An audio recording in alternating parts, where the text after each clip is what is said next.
Alam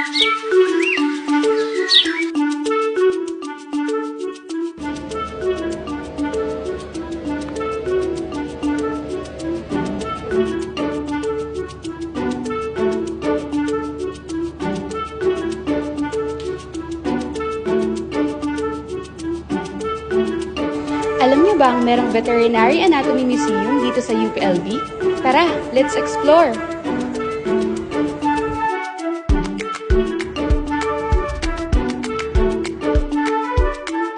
Matatagpuan dito ang iba't ibang mga napreserbang specimen ng mga piling aquatic at terrestrial animals. At kamakailan lang ay mayroon na rin silang mounted skeleton ng Philippine eagle, ang ating national bird na may scientific name na Pithecophaga jeffrey at formerly known bilang monkey-eating eagle. Kaya tara, kilalanin pa natin ang mas malalim ang Philippine eagle. Tawagin natin si Doc. Philippine eagle? Yes po, Doc. Sige, explain ko. Ang Philippine eagle ay isa sa mga endangered species sa mundo. Sila ay makikita lamang sa 4 na isla sa Luzon,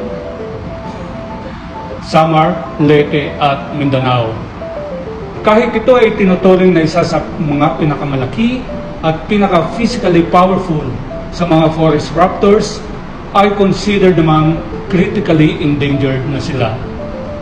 Tinatayang 400 na pares na lamang ang natitira dahil sa human activities gaya ng deforestation at shooting.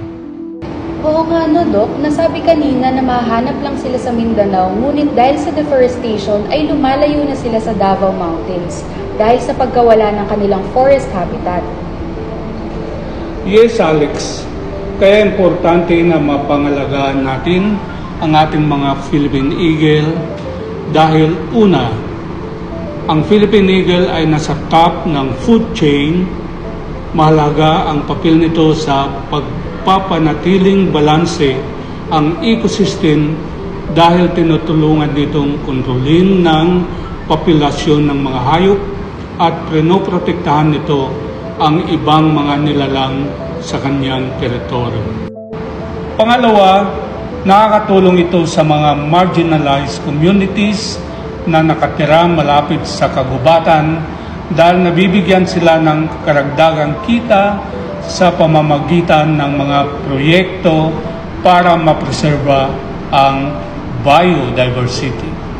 Pangatlo, dahil ang agila na ito ay matatagpuan lamang sa bansa, ang extinction nito ay posibleng dahilan sa pagkawala ng ating biological heritage. Nalaman ko rin na ang pangangalaga sa mga agila natin ay nagdudulot ng magandang epekto sa ating kultura, lalo na sa mga katutubong komunidad sa kanayunan. Buti na lang mayroon mga non-profit organizations gaya ng Philippine Eagle Foundation at Haribon Foundation na patuloy na nagsasagawa ng mga proyekto para mapangalagaan ang ating mga agila.